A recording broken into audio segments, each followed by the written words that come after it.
we kick off with coronavirus news, and if you are planning on heading on a vacation, fully vaccinated Americans recently got the word that you can go ahead and venture outside without masks under new CDC guidance.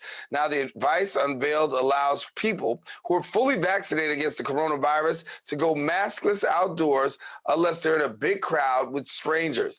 Now, New York City Mayor Bill de Blasio and city health officials had yet to issue specific guidance for New Yorkers, but the CDC advice has definitely helped out in significantly changing the daily life for many people who dwell within New York City. Now, the CDC is still recommending mask wearing for unvaccinated people who've yet to receive both doses of either the Pfizer or Moderna vaccine or the one-shot Johnson & Johnson formula.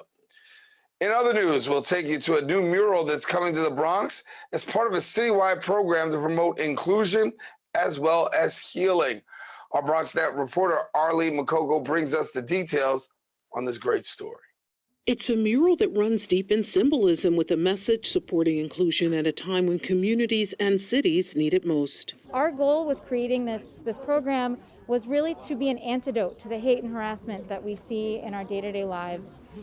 We wanted to spread a message around inclusive safety, this idea that no matter what you look like, where you're from, and how you identify, you deserve to feel safe. And it's on us, it's on all of us to create that sense of inclusive safety.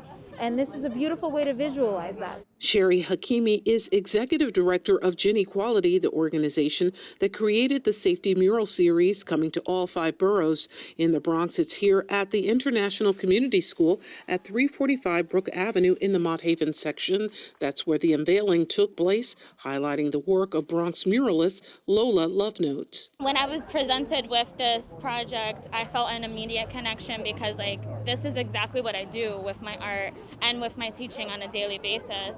So I definitely wanted to use that message, but also a lot of my themes are surrounding scenery. And she wasn't alone. A group of students, including 11th grader from the school, Liz Beth, pointed out her contribution to the mural. I enjoyed it. Over the last week and a half, these students have come together and they physically painted it. They started designing it back in March. We did some trainings and some workshops around inclusion and safety and how to end hate and harassment in our communities. And then they created this design. With the initial purpose of the design to coincide with April as Sex Assault Awareness Month, Gin Equality expanded the focus while empowering local communities like this one, which is predominantly Latin. I have a Puerto Rican background, so I try to include this very tropical imagery that I feel makes me feel like I'm home, And so when I was working with the students here in the design process, they are also many of them are from Caribbean countries, and just from, it's international. So when we were discussing what we wanted to see theme in the mural to make us feel loved and feel safe, they were sending pictures of their home, of where they're from. For more information on the project and for locations of the murals, go to ginequality.org. For BronxNet, this is Arlene Makoko. And thank you, Arlene. And that's all the time we have for our Bronx updates. We want you to stay with us. We got a great show. Open continues right after this.